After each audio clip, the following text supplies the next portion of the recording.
Hi ನಮಸ್ತೆ, ಎಲ್ಲರೂ ಹೇಗಿದ್ದೀರಾ? ಇದು ಶುಕ್ರವಾರದ ವ್ಲಾಗ್ ಆಗಿರುತ್ತೆ. ಇವತ್ತಿನ ದಿನ ನಾನು ಟಿಫನ್ಗೆ ಚಿತ್ರಾನ್ನ ಮಾಡಿಕೊಟ್ಟಿದ್ದೀನಿ ಮಕ್ಕಳಿಗೆ. ಇವತ್ತು ಸ್ವಲ್ಪ ಡಿಫ್ರೆಂಟಾಗಿರಲಿ ಅಂಥೇಳಿ ಚಿತ್ರಾನ್ನ ಮಾಡಿಕೊಟ್ಟು ಇದ್ರ ಜೊತೆಗೆ ಸ್ವಲ್ಪ ಮಿಕ್ಚರ್ ಹಾಕ್ಕೊಡ್ತಾಯಿದ್ದೀನಿ ಮಕ್ಕಳಿಗೆ. ಹಾಕ್ಕೊಡೋಂಗಿಲ್ಲ ಇದನ್ನೆಲ್ಲ, ಇವತ್ತು ಒಂದಿನ ಅಲ್ವಾ ಕೇಳ್ತಾಯಿದ್ರು ಅಂತ ಹಾಕ್ಕೊಟ್ಟೆ. ಹಾಗೆ ಮಧ್ಯಾಹ್ನಕ್ಕೆ ಸಾಂಬಾರು ಮಾಡೋಣ ಅಂತ ಮಾಡ್ತಾಯಿದ್ದೀನಿ.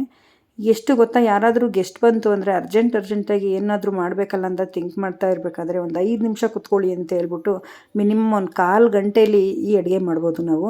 ಏನು ಗೊತ್ತಾ, ಈ ಸಾಂಬಾರು ಒಂದು 3 ಹಣ್ಣಾಗಿರೋ ಟೊಮೆಟೊ, ಸ್ವಲ್ಪ ಒಂದು 3 ಸ್ಪೂನಷ್ಟು ಬೇಳೆ ಸಾಂಬಾರು ಪುಡಿ, ಇದಕ್ಕೆ ಸ್ವಲ್ಪ ಕೊತ್ತಂಬರಿ ಸೊಪ್ಪು, ಇದಾದಮೇಲೆ ಸ್ವಲ್ಪ ಹುಣಸೆ ರಸನ ಇದಕ್ಕೆ ಸೇರಿಸ್ಕೊಂಡು ಚೆನ್ನಾಗಿ ಕಿವುಚ್ಕೊಬೇಕು. ಅವಾಗೆಲ್ಲ ಊರಲ್ಲಿ ಈ ಥರ ಮಾಡ್ತಾಯಿದ್ರು. ಅರ್ಜೆಂಟಿಗೆ ಯಾರಾದರೂ ಬಂದರೆ ನಮ್ಮಮ್ಮ ಈ ಥರ ಮಾಡಿಕೊಡೋರು. ತುಂಬಾ ಇಷ್ಟ ಈ ಸಾಂಬಾರು, ಟೊಮೊಟೊ ಸಾಂಬಾರು ಅಂತಲೇ ಆವಾಗ ನಾವು ಫೇಮಸ್ ಆಗೋಗಿತ್ತು ಈ ಸಾಂಬಾರು ನಮ್ಮ ಮನೇಲಿ. ಯಾವಾಗಲೂ ನಮ್ಮಮ್ಮ ಈ ಥರ ಮಾಡಿಕೊಡೋರು. ಈಗೂ ಊರ ಕಡೆ ಸ್ವಲ್ಪ ಜನ ಈ ಥರ ಮಾಡ್ತಾರೆ, ಕೆಲವರು ಗೊತ್ತಿರ್ತಿದ್ದು ಸಾಂಬಾರು ಊರ ಕಡೆಯವರು. ಇದೆಲ್ಲ ಚೆನ್ನಾಗಿ ಈ ಥರ ಕಿವುಚ್ಕೊಂಡಾದ್ಮೇಲೆ ಆಲ್ಮೋಸ್ಟ್ ಇದು ರೆಡಿ ಆಯಿತು. ಇನ್ನು ಸ್ವಲ್ಪ ನೀರು ಹಾಕ್ಕೊಂಡು ಬೇಕಂದರೆ ಇನ್ನು ಸ್ವಲ್ಪ ಚೆನ್ನಾಗಿ ಕಿವುಚ್ಕೊಳ್ಳೋಣ. ಹಾಗೇ ಕಿವುಚೋಣ ಅಂತಂದರೆ ಫ್ರಿಡ್ಜಲ್ಲಿ ಇಟ್ಟಿದ್ನಲ್ಲ ಟೊಮೆಟೊ, ಅದು ಸ್ವಲ್ಪ ಕೋಲ್ಡ್ ಆಗ್ತಾಯಿತ್ತು, ಕೈಗೆ ಸರಿಯಾಗಿ ಆಗ್ತಾಯಿರಲಿಲ್ಲ. ಹಂಗಾಗಿ ಸ್ವಲ್ಪ ನೀರು ಹಾಕ್ಕೊಂಡೆ, ಅದು ಈಸಿ ಆಯಿತು.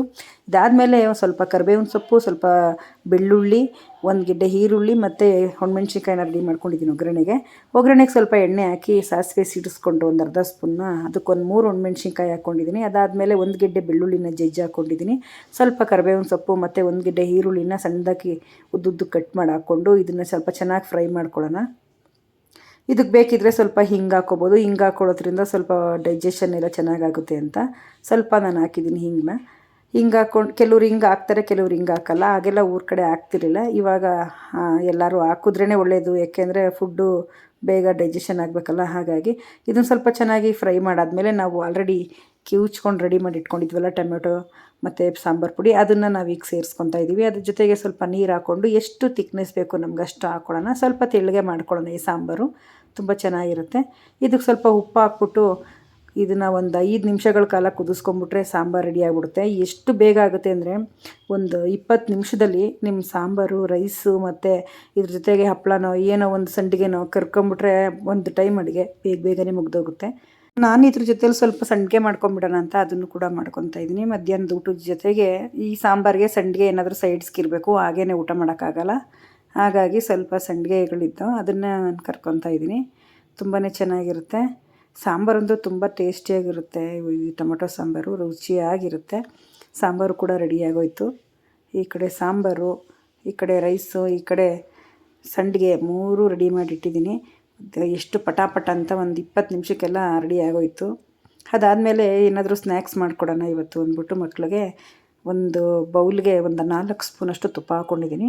ಅದಾದಮೇಲೆ ಒಂದು 1/4 ಕಪ್ಪಷ್ಟು ಎಣ್ಣೆ ಹಾಕ್ಕೊತಾಯಿದ್ದೀನಿ. ಬರೀ ತುಪ್ಪನೇ ಹಾಕಿ ಮಾಡೋಕ್ಕಾಗಲ್ಲ. ಸೊ ಹಾಗಾಗಿ ಒಂದು ಕುಕ್ಕೀಸ್ ಮಾಡ್ಕೊಡೋಣ ಅಂತ ಮಾಡ್ತಾಯಿದ್ದೀನಿ. ಇದಕ್ಕೊಂದು 4 ಸ್ಪೂನಷ್ಟು, 4ರಿಂದ 5 ಸ್ಪೂನಷ್ಟು ನಾನು ಶುಗರ್ ಹಾಕ್ಕೊಂಡಿದ್ದೀನಿ. ಇದಕ್ಕೆ ಚೆನ್ನಾಗಿ ಈ ಥರ ಮಿಕ್ಸ್ ಮಾಡ್ಕೊಳ್ಳೋಣ. ನಾನು ಸಾಲ್ಟು ಸ್ವಲ್ಪ ತುಪ್ಪ ಕಾಯಿಸೋಗೆ ಹಾಕಿದ್ದೆ, ಹಾಗಾಗಿ ಇವಾಗ ಸಾಲ್ಟ್ ಹಾಕ್ತಾಯಿಲ್ಲ. ತುಪ್ಪನ ಕಾಯಿಸೋಕೆ ಹಾಕಿಲ್ಲ ಅಂದರೆ ಈಗ ಸ್ವಲ್ಪ ಸಾಲ್ಟ್ ಹಾಕೋಬೇಕಾಗುತ್ತೆ. ಒಂಚೂರು ಒಂದು ಚಿಟಿಕೆಯಷ್ಟು ಹಾಕೋಬೇಕಾಗುತ್ತೆ. ಇವಾಗ ನಾನು ಇದಕ್ಕೆ ಮೈದಾ ಸೇರಿಸ್ಕೊಂಡಿದ್ದೀನಿ 1 ಕಪ್ಪಷ್ಟು. ಇದನ್ನೆಲ್ಲ ಚೆನ್ನಾಗಿ ಚಪಾತಿ ಹಿಟ್ಟಿನ ಅದಕ್ಕೆ ನಾನು ಕಲಿಸ್ಕೊತೀನಿ ನೀಟಾಗಿ. ಸ್ವಲ್ಪನೂ ಕೂಡ ಎಣ್ಣೆ ಹಾಕಬಾರ್ದು, ಬರೀ ತುಪ್ಪದಲ್ಲೇ ಇದನ್ನು ಮಾಡಬೇಕು, ಆವಾಗ ಕುಕ್ಕೀಸ್ ಚೆನ್ನಾಗಿ ಬರುತ್ತೆ. ಇವತ್ತು ನಾನು ಅಷ್ಟೊಂದು ತುಪ್ಪ ಎಲ್ಲ ಹಾಕಿಲ್ಲ, ಸ್ವಲ್ಪ ಎಣ್ಣೆನೂ ಕೂಡ ಸೇರಿಸಿದ್ದೀನಿ. ಯಾಕೆಂದರೆ ಒಂದು ಸ್ವಲ್ಪ ಜಾಸ್ತಿನೇ ಮಾಡ್ತಾಯಿದ್ದೆ. ಹಾಗಾಗಿ ತುಪ್ಪನೇ ಅಂದರೆ ಎಲ್ಲಿ ತರೋದು, ಹಾಗಾಗಿ ಮಾಡಿದೆ. ಅಂಗಡಿಗಳಲ್ಲಿ ಬೇಕ್ರಿಗಳಲ್ಲೆಲ್ಲ ಆದರೆ ಡಾಲ್ಡಾ ತುಪ್ಪ ಹಾಕ್ತಾರೆ. ಹಾಗಾಗಿ ಎಷ್ಟು ಬೇಕಾದರೂ ಮಾಡ್ತಾರೆ. ನಾವು ಹೆಲ್ದಿಯಾಗಿ ತಿನ್ನಬೇಕಲ್ಲ, ಡಾಲ್ಡಾ ತುಪ್ಪ ಎಲ್ಲ ಹಾಕೋಕ್ಕಾಗಲ್ಲ. ಅದ್ರ ಬದಲು ಬೇಕಾದ್ರೆ ಸ್ವಲ್ಪ ಎಣ್ಣೆ ಹಾಕ್ಕೊಂಡ್ರೂ ಓಕೆನೇ. ಹಾಗಾಗಿ ನೋಡಿ, ಇದೆಲ್ಲ ಕಲಸಿ ನಾನು ಈ ಥರ ಟೈಟಾಗಿ ಇಟ್ಕೊಂಡಿದ್ದೀನಿ ಚಪಾತಿ ಹಿಟ್ಟನ್ನೋದಕ್ಕೆ. ಇದನ್ನು ಸಣ್ಣ ಸಣ್ಣ ಉಂಡೆಗಳನ್ನು ಮಾಡಿಕೊಂಡು ಒಂದು ಟ್ರೈಯಲ್ಲಿ ಹಾಕ್ಕೊತಾ ಇದ್ದೀನಿ, ಈ ಥರ ಬಟರ್ ಶೀಟ್ ಹಾಕ್ಕೊಂಡು.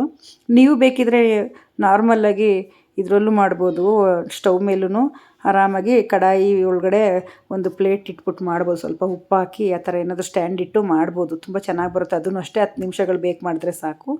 ನಾನು ಇಲ್ಲಿ OTGಲಿ ಮಾಡ್ಕೊತಾ ಇದ್ದೀನಿ. ಇದನ್ನೊಂದು 10ರಿಂದ 12 ನಿಮಿಷ ಬೇಕ್ ಮಾಡಿಕೊಂಡ್ರೆ ಸರಿ ಹೋಗುತ್ತೆ. ಈ ಕುಕ್ಕೀಸ್ ನಾನು ಫಸ್ಟ್ ಟೈಮೇ ಮಾಡ್ತಾ ಇರೋದು. ಸ್ವಲ್ಪ ತುಪ್ಪ ಹಾಕಿದ್ರೆ ಮಾತ್ರ ತುಂಬ ಚೆನ್ನಾಗಾಗ್ತಿತ್ತು, ಬಾಯಿಗೆ ಇಟ್ಟ ತಕ್ಷಣವೇ ಕರ್ಗೋಗ್ತಿತ್ತು. ಅದಂತೂ ಗ್ಯಾರಂಟಿ. ತುಪ್ಪ ಹಾಕೋದ್ರ ಬದಲು ಸ್ವಲ್ಪ ಎಣ್ಣೆ ಹಾಕಿದ್ನಲ್ಲ ನಾನು, ತುಪ್ಪ ಎಣ್ಣೆ ಎರಡು ಮಿಕ್ಸ್ ಮಾಡಾಕಿರೋದ್ರಿಂದ ಅಷ್ಟೊಂದೇನು ಬಾಯಿಗೆ ಮಡಗೋಷ್ಟು ಕರ್ಗೋಗೋಷ್ಟು ಏನು ಅಷ್ಟು ಸಾಫ್ಟ್ ಆಗಲಿಲ್ಲ, ಸ್ವಲ್ಪ ಗಟ್ಟಿ ಇತ್ತು. ಬಟ್ ಅದರ ಟೇಸ್ಟ್ ವೈಸ್ ತುಂಬಾ ಚೆನ್ನಾಗಿತ್ತು ಅಂತಲೇ ಹೇಳ್ಬೋದು. ಬರೀ ಬೆಣ್ಣೆಲೇ ಇಲ್ಲ ತುಪ್ಪದಲ್ಲೇ ಮಾಡಿದ್ರಂತೂ ಸಖತ್ತಾಗಿರುತ್ತೆ. ಸ್ವಲ್ಪ ಮಾಡಿದ್ರೂ ಇನ್ನೊಂದು ಸರಿ ತುಪ್ಪದಲ್ಲೇ ಮಾಡಿ ತೋರಿಸ್ತೀನಿ ನಿಮಗೆ ಹೇಗಿರುತ್ತೆ ಅಂತ. ಸ್ವಲ್ಪ ಪ್ರಮಾಣಲ್ಲಾದರೂ ಸರಿ ಒಂದು 4 ಮಾಡಿದ್ರು ಬರೀ ತುಪ್ಪ ಸ್ವಲ್ಪನೇ ತುಪ್ಪ ಹಾಕಿ, ಎಣ್ಣೆ ಹಾಕಲ್ಲ, ಹಾಗೆ ಮಾಡಿ ತೋರಿಸ್ತೀನಿ. ಆವಾಗ ಹೆಂಗೆ ಬರುತ್ತೆ ಅಂತ ನೋಡೋಣ. ಇವತ್ತು ಈ ಥರ ಬಂದಿತ್ತು, ಸ್ವಲ್ಪ ಗಟ್ಟಿಯಾಗಿತ್ತು. ಬಟ್ ಟೇಸ್ಟ್ ವೈಸ್ ಅಂತೂ ತುಂಬಾ ಚೆನ್ನಾಗಿತ್ತು ಅಂತಲೇ ಹೇಳ್ಬೋದು. ಇವತ್ತಿನ ವಿಡಿಯೋ ಇದಾಗಿತ್ತು. ಇಷ್ಟೆಲ್ಲ ಕೆಲಸ ಮಾಡಿದ್ದಾದಮೇಲೆ ಸ್ವಲ್ಪ ಕಾಫಿ ಕುಡಿಯೋಣ ಅಂಥೇಳಿ ಕಾಫಿ ಮಾಡ್ಕೊಂಡಿದ್ದೀನಿ. ಹಾಗೆ ನನ್ನ ಮಗಳು ಕಾಫಿ ಬೇಕು ನನಗೂ ಅಂತಂದ್ಲು, ಅವಳಿಗೂ ಕೂಡ ಮಾಡಿಕೊಡ್ತಾಯಿದ್ದೀನಿ. ಕಾಫಿ ಜೊತೆಗೆ ನಮ್ಮ ವ್ಲಾಗ್ನ ನಾನು ಎಂಡ್ ಮಾಡ್ತಾಯಿದ್ದೀನಿ. ಈ ವ್ಲಾಗ್ ನಿಮ್ಗೆ ಇಷ್ಟ ಆಗಿದರೆ ಪ್ಲೀಸ್ ನಮ್ಮ ಚಾನಲ್ಗೆ ತಪ್ಪದೇ ಸಬ್ಸ್ಕ್ರೈಬ್ ಆಗಿ. Thank you for watching.